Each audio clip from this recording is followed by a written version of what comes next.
She tried to silence me, gaslight my family, and play the martyr online, like she was the one who got hurt. But someone reported her, and what happened next? Yeah, it wasn't pretty. But let's start from the beginning. Your flight ticket's been cancelled. My dad looked at me with complete confusion. My mom blinked twice like she didn't believe what she was reading on the screen.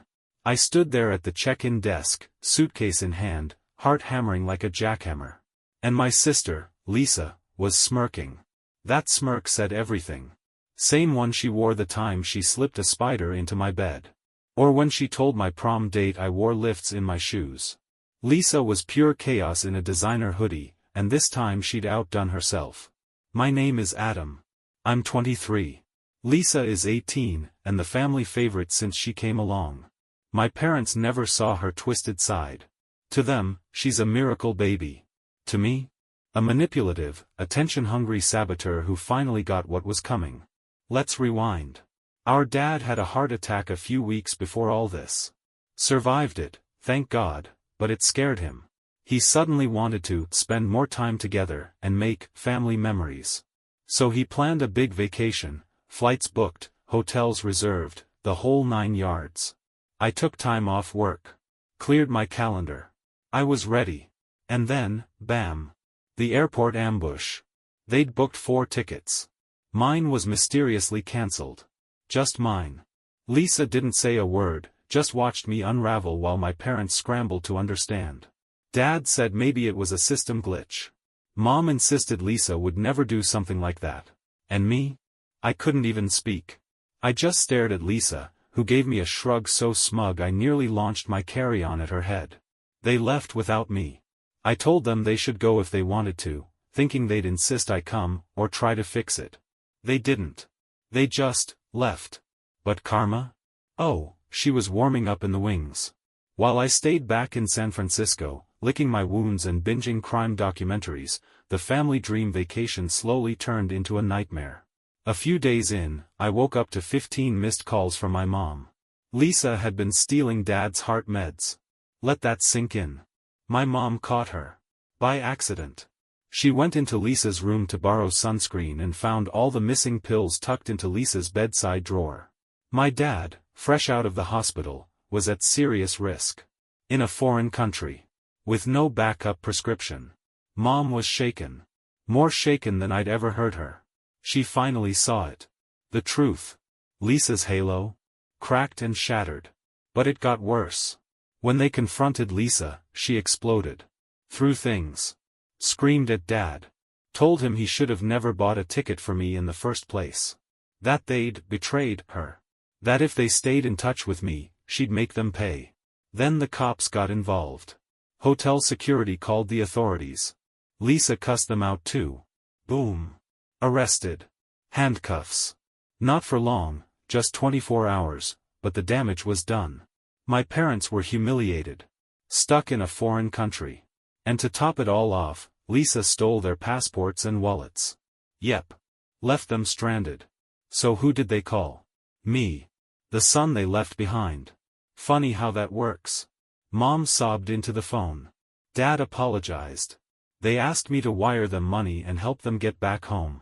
I did, of course, but part of me? Oh, part of me was dancing. This was it. The moment they finally saw her for who she really was. And it was only the beginning. The call came at 11:47 p.m. My dad's voice cracked like an old vinyl record, raw, humiliated, scared. Lisa had just been released from jail. The story spilled out in pieces, like they couldn't believe what they were saying out loud. She lost it. Full meltdown. Screaming. Throwing things. Threatening them in the hotel lobby after they found his missing pills in her room. She kept yelling about how they chose me over her just by inviting me at all. Then the hotel called security. She spit at an officer. Said they couldn't touch her because she was American. Boom. Handcuffs. A 24-hour stay in a local jail. And now? They're stuck in a foreign country with no passports and no money. Guess who had those, too? Yep. Lisa. She claimed she'd lost them. Said she didn't remember where she left them. My mom cried for 2 straight minutes when she told me that part. My dad said they were trying not to fall apart.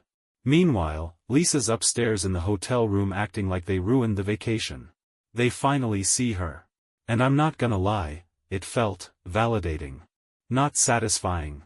Not exactly. But finally, after all these years of them brushing off everything, my ruined birthdays, my broken things, her lies, her manipulation, they finally had front row seats to the Lisa show. And they weren't laughing. The next morning, they called again. Lisa still wouldn't give up the passports. She was holding them hostage. Told my parents they could have them back when they agreed to never invite me on another family trip again. Let that sink in. She was literally blackmailing them. So I did what any emotionally exhausted son would do, I called in a favor. One of my college friends, Mateo, works for the U.S. consulate. Not high up, but he knows the system. After I explained the situation, he gave me a list of emergency steps. My parents were able to contact the embassy, verify their identities, and start the process for emergency travel docs. Lisa didn't know that, though. By the end of the week, my parents were home. Lisa came with them, of course, because she's still their dependent. But the vibe? Whole different planet. No welcome home hugs. No, our baby girl is back. Just silence. Cold, heavy silence. They apologized again. This time in person. We met at my apartment. They brought takeout. My mom didn't touch her food. My dad looked 10 years older. They told me everything. Word for word. Lisa's tantrum. The threats. How she blamed me for dad's heart problems. How she tried to gaslight them into thinking they were imagining the missing pills. And then the kicker, they found screenshots on her phone of flight bookings. She'd logged into my dad's airline account days before the trip. She canceled my ticket. Intentionally. Without hesitation. That broke them.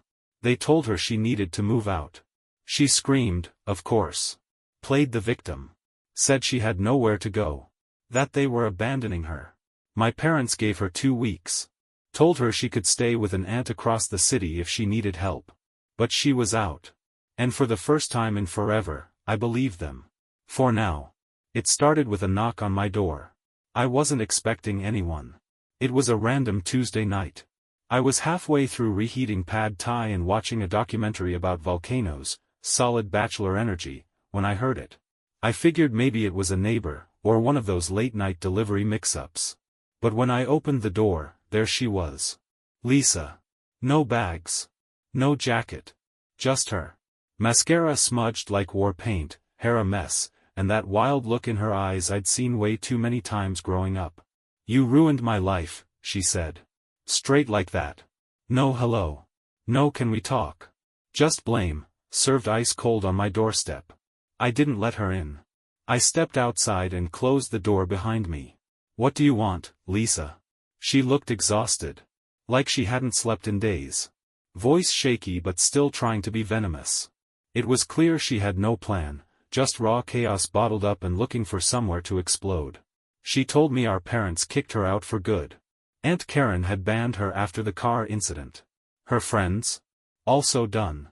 Apparently, she'd been bouncing from couch to couch until one of her so-called friends cut her off after Lisa used their credit card to order a massive online haul, makeup, energy drinks, some weird hoodie that costs more than my rent. Now? She had no money. No place to stay. And according to her, it was all my fault. They only turned on me because of you, she said. I had to pause. Let that one simmer. Lisa, you cancelled my flight, stole Dad's meds, got arrested, twice, and drained his credit card on a fake beach vacation. But I'm the villain? She scoffed, arms crossed, still clinging to the delusion that she was the victim in all this. You always wanted to be the favorite, she hissed. I laughed. Out loud. Because wow, after everything, that's where she landed? Lisa, I never wanted to be the favorite. I just wanted to be left alone. You wanted the spotlight, and now that it burned you, you're blaming me? Her face twitched. For a second, I saw something almost human in her eyes, like a crack in the mask. But it didn't last. She asked me for money. Said it quietly, like that would make it more reasonable. Said she just needed a place to crash, some cash to get back on her feet. Maybe a week, 2 tops. I didn't yell. I didn't argue. I just told her no. Firm. Final. And when she didn't move, I pulled out my phone and said I'd call the cops. She left. Didn't say goodbye. Didn't look back. Just walked down the street like some scene out of a movie, only way less dramatic and way more pathetic. That night, I called my parents. Let them know she showed up. My mom cried again. My dad sighed so hard I thought the line went dead. They thanked me. And apologized. Again. And since then? Nothing. No texts. No voicemails. No surprise drop-ins. Just radio silence. For the first time in what feels like forever, Lisa isn't at the center of everything. She's not flipping the board and blaming everyone for the mess. And that silence? That silence is the most peaceful sound I've ever heard. You ever wake up to 20 missed texts from your mom and just know something Lisa-sized exploded overnight? That was me last Saturday. The messages were all variations of, "Have you seen it? Call me right now. Adam. This is serious." So, like any responsible adult son, I went straight to Facebook first. And there it was. Lisa had launched a GoFundMe. Title: Help me build a safe space for empowered women, Rebirth Haven Foundation. Goal: $50,000. $50,000. The description was unhinged poetry. Something about escaping toxic patriarchy. Something about healing crystals and holistic finance. There were vague references to her abusive upbringing, aka, our parents, and how she overcame spiritual captivity to blossom into her truth. It name-dropped Vanessa no less than 10 times. She was the co-founder and visionary midwife of Awakening. I wish I was making that up. Oh, and the best part? Photos. There were photos of our backyard, our parents' backyard, from the drum circle disaster. With captions like, "Our sacred soil," and "Ground Zero for transformation." Mom was mortified. Dad hadn't even seen it yet, which made me want to drive over and preemptively hide all his blood pressure meds. Within hours, the post had been shared nearly 500 times. And people were donating. Lisa had already raised over $3,000 from a mix of strangers, boutique regulars, and a few of her old high school followers who thought this was her big redemption arc. It was wild. Like watching a car crash that somehow gets an endorsement deal. But it didn't stop there. Later that day, Lisa made an Instagram reel, set to soft piano music, where she talked directly to the camera, crying on cue. "My family disowned me because I believe in light," she said. "They tried to dim my fire. But Vanessa gave me a candle. What does that even mean?" She ended it with, "If you can't donate, share this so someone else can." By dinner, it was on Twitter. People were debating whether Lisa was brave or bonkers. Vanessa started posting cryptic quotes about breaking cycles and resistance as proof of truth. One woman in the comments said she was driving in from out of state to volunteer. Someone else offered to donate paint for the future safe space. The internet was feeding it. Meanwhile, my parents were in full panic mode. They asked me if they could report the photos for being unauthorized. I told them yes, but that wouldn't stop the campaign, it would only pour gas on the fire. So I made a move. I emailed GoFundMe directly with a formal report, outlined Lisa's past behavior, the fake narrative, the unauthorized use of private property, and the fact that no nonprofit had actually been filed.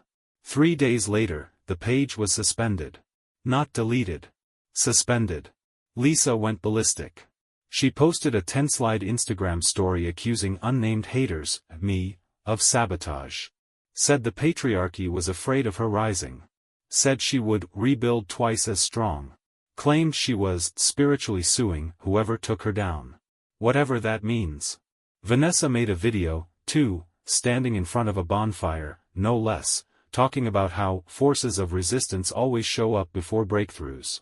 But for the first time, the tide shifted. Comments started questioning where the money was going. Someone asked for receipts. A few people who had donated said they felt misled. And then someone dug deeper.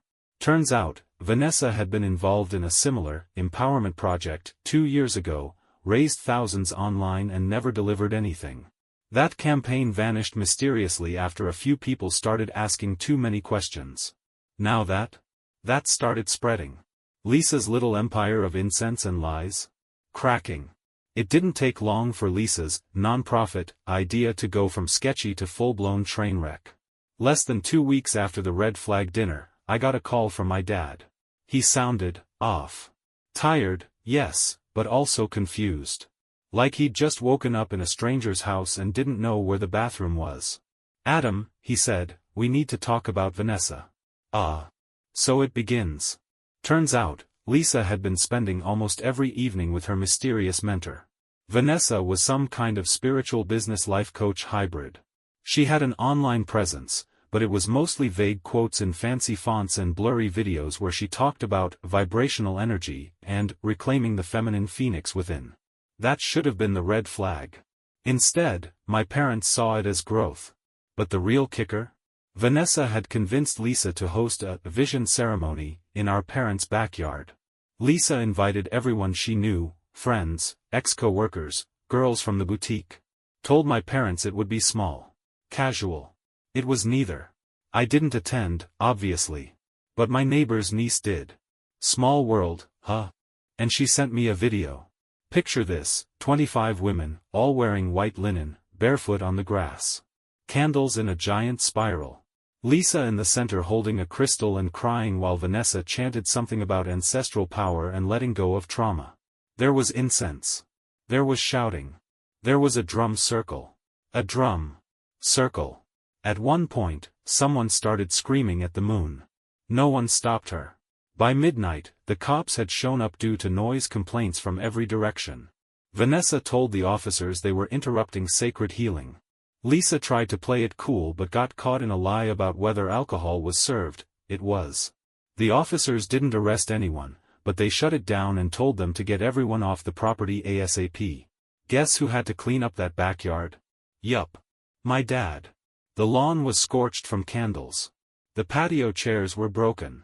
Someone had written the word rebirth in pink chalk across the driveway. When my dad asked Lisa what that whole event was even for, she said it was the soft launch of her nonprofit. That's when he called me.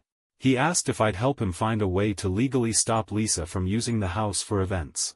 I told him he'd have to get serious. No more half measures. He'd need to lay down real boundaries. To my surprise, he listened. The next day, I got another call, this time from Mom. Apparently Dad had told Lisa she could either move out within a week or follow strict rules: no events, no visitors, no spending money they didn't authorize. Lisa screamed. Lisa cried. Lisa said they were killing her creativity. She said Vanessa believed this oppression was generational trauma manifesting in parental hostility. They told her she could manifest a job application instead. She left the next morning. No goodbye. No apology. Just gone. She moved in with Vanessa. And while my parents were still reeling, I finally saw it. They weren't defending her anymore.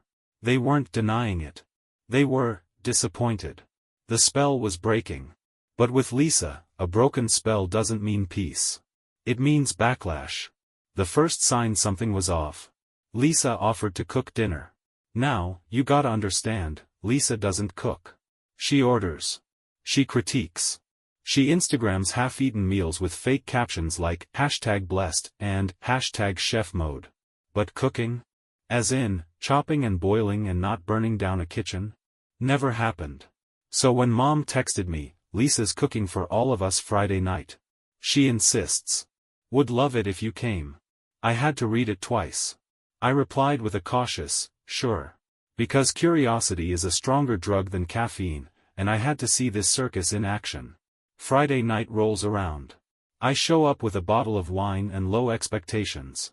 Dad greets me at the door, more gray in his beard than I remembered.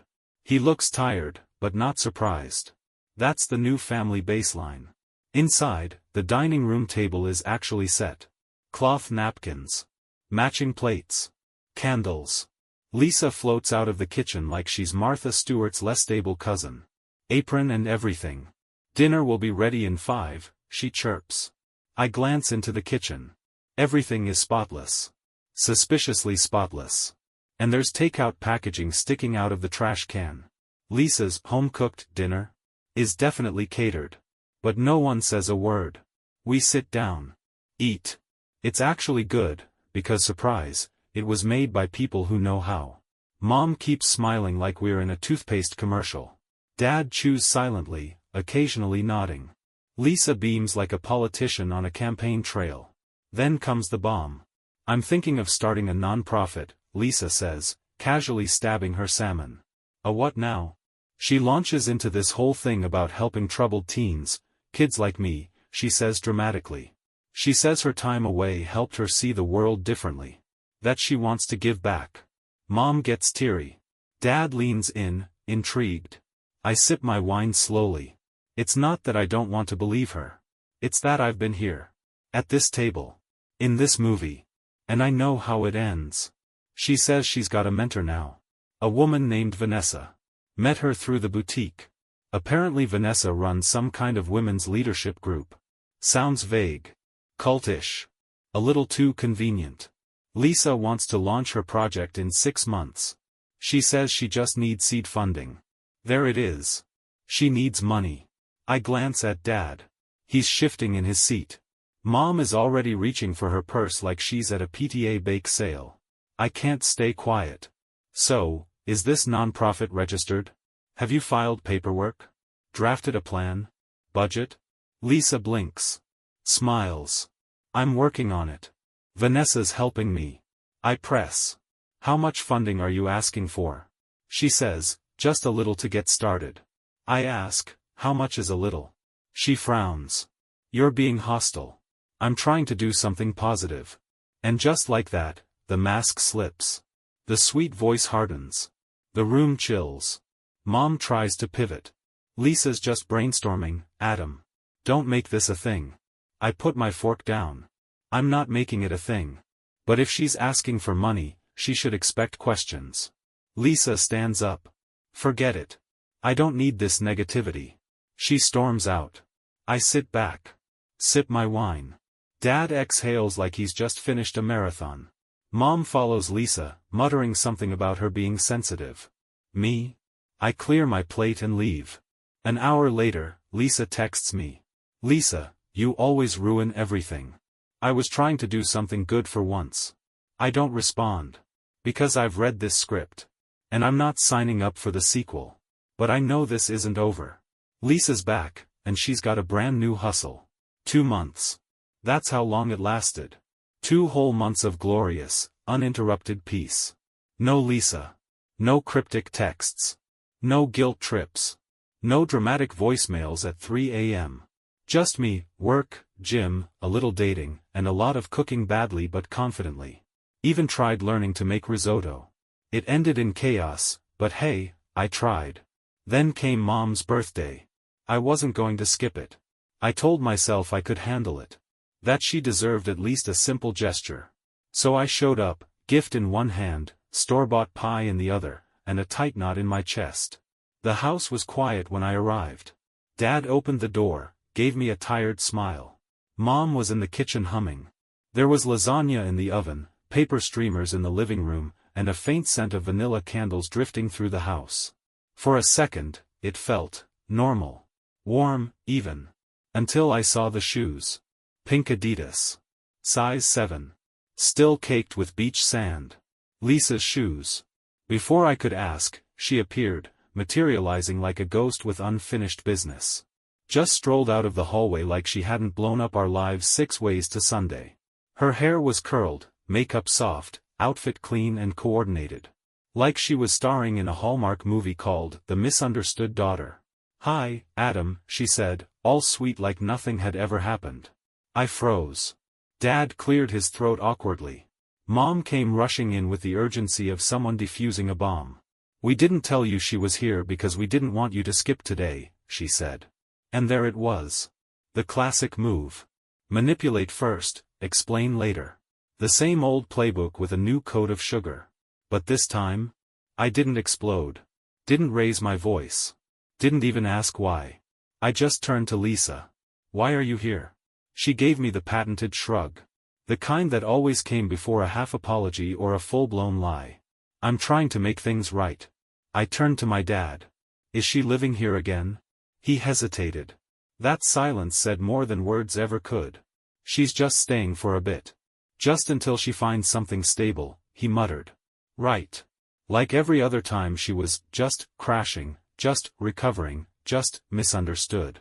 And I was always the bad guy for not rolling out a welcome mat every time she set the house on fire. And here's the kicker. She had a job now. Mom beamed as she explained Lisa was working retail at a boutique 3 days a week. Lisa chimed in like she was guest starring on a reality show. It's humbling, she said. I'm learning responsibility. I nodded, but internally, every warning bell was screaming. It was all too polished. Too rehearsed. A script, not a breakthrough. I stayed for dinner, barely. We ate lasagna, made small talk, and tried to pretend the ghost in the room wasn't still very much alive. Lisa made a few jokes. My parents chuckled nervously. I mostly stayed quiet. And then I left. Dropped off Mom's gift. Gave her a hug. Wished her happy birthday. Got in my car and sat there for 5 minutes, just staring out the windshield. Not crying. Not angry. Just exhausted. That night, my phone buzzed. Lisa, I know you hate me. But I'm really trying. I want to fix things. You're my brother. I stared at the screen for what felt like an hour. I didn't reply. But I also didn't block her. Maybe that's weakness. Maybe it's hope. Or maybe it's just me, caught between wanting peace and still believing, against all logic, that maybe, just maybe, she could change. The next day, Mom called to thank me for coming. She didn't mention the awkwardness. Neither did I. We talked about weather. Work. Anything but what mattered. But we both knew. Lisa was back. Maybe temporarily. Maybe not. And something told me this wasn't her final act. It only took 4 days.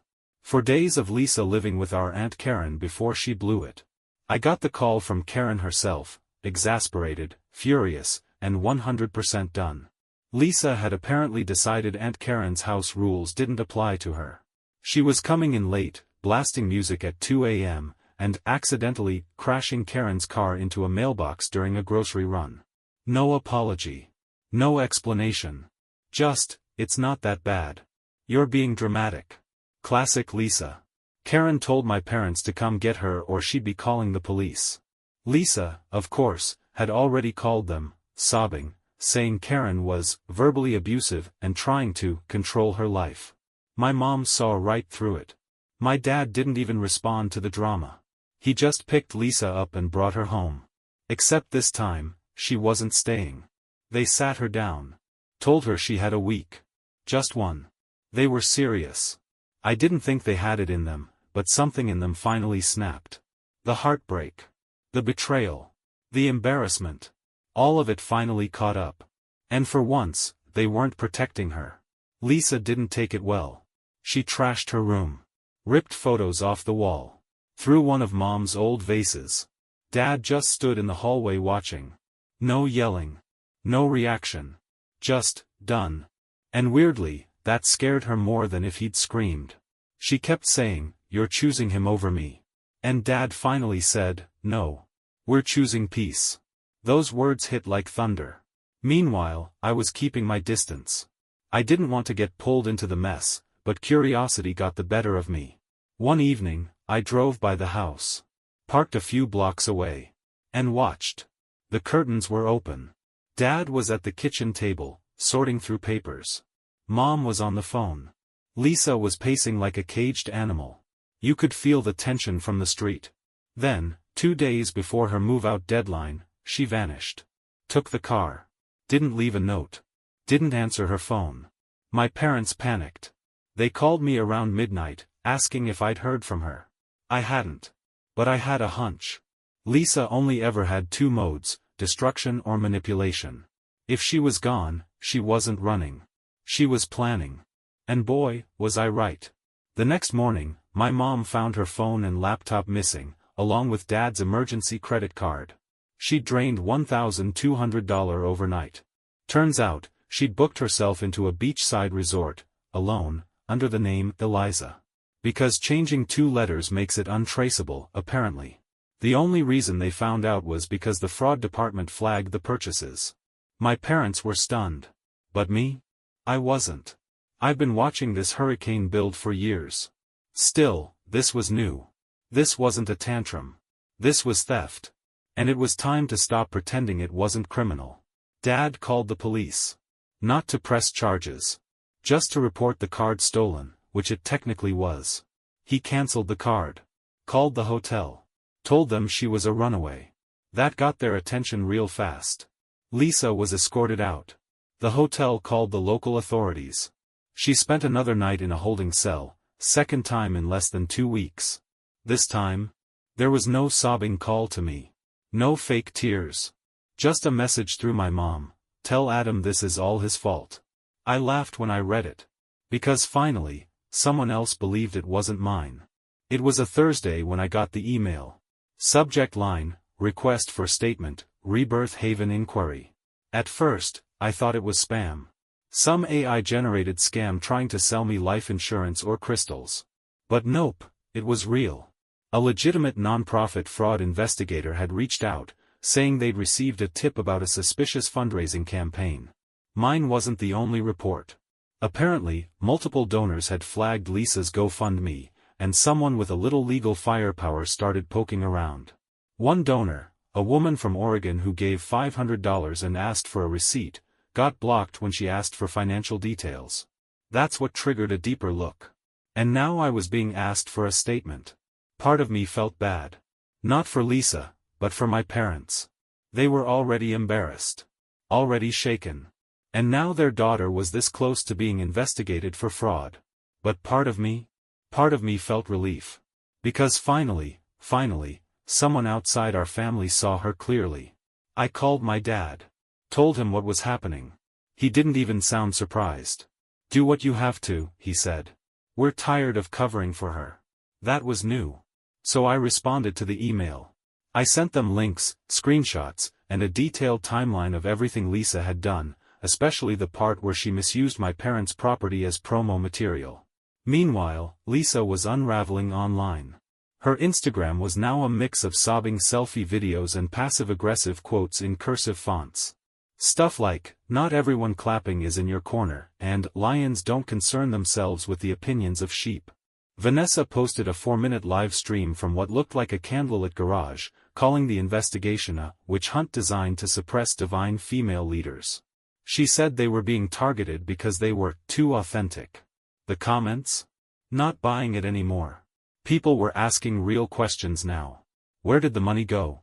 Why wasn't there a business registration? What happened to the original project Vanessa ran?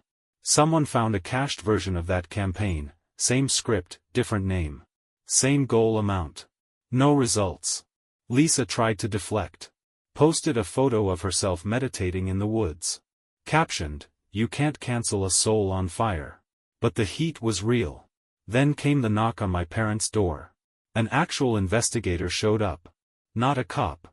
Just someone from a non-profit oversight group. Asked to speak with them about Lisa's campaign.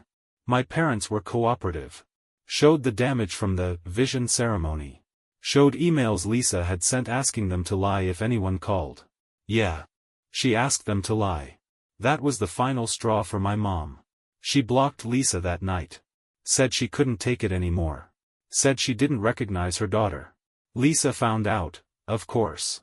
And within hours, she was at their front door. Screaming. Crying.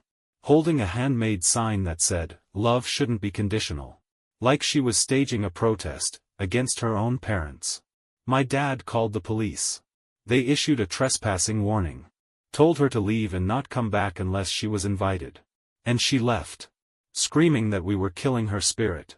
The next day, the GoFundMe was officially removed. And Lisa? She vanished. No posts. No texts. Just digital silence. Which sounds like peace. But with Lisa, silence isn't the end. It's the inhale before another storm. 2 weeks. That's how long the silence lasted. It was weird. Eerily calm. No updates, no angry rants, no pseudo-spiritual live streams. Vanessa's page went quiet too. Like they'd both disappeared into the void. And then, just like that, Lisa came back. But not the way I expected. I didn't get a knock at the door. No dramatic return or text thread bomb. Just a voicemail. "Hey, it's me. I know you probably won't listen to this whole thing. I don't even know why I'm calling, honestly. I'm not okay. And I don't know who else to talk to. Her voice was different. Not fake soft. Not performative. Just tired. Deflated. She rambled. Talked about how Vanessa skipped town when the money dried up. How her phone plan got cut off and she'd been couch surfing. How the community she built online was never real, just strangers looking for drama, not healing. She said she missed me. She said she hated me. She said she was sorry. But she also said none of it mattered. I'm not asking for anything. Not money. Not a place to stay.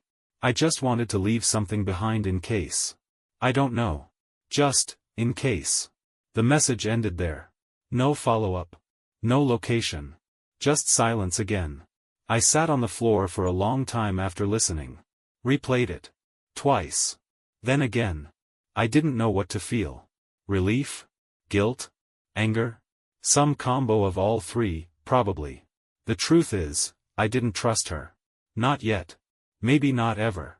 But I also didn't want to see her disappear into the cracks. So I did something I hadn't done in a long time. I called our mom. Told her about the message. Played it for her. She didn't say much. Just cried. Said she didn't know what to do either. We agreed on one thing: if Lisa ever reached out again, actually reached out, we'd listen. We'd set boundaries. But we'd listen. Because as broken as things were, we weren't ready to let her go completely. Not yet. So now we wait. No drama. No crisis. Just this weird, heavy in-between space. Maybe she's figuring things out. Maybe she's finally burned every bridge. Or maybe she's just getting ready to build something new.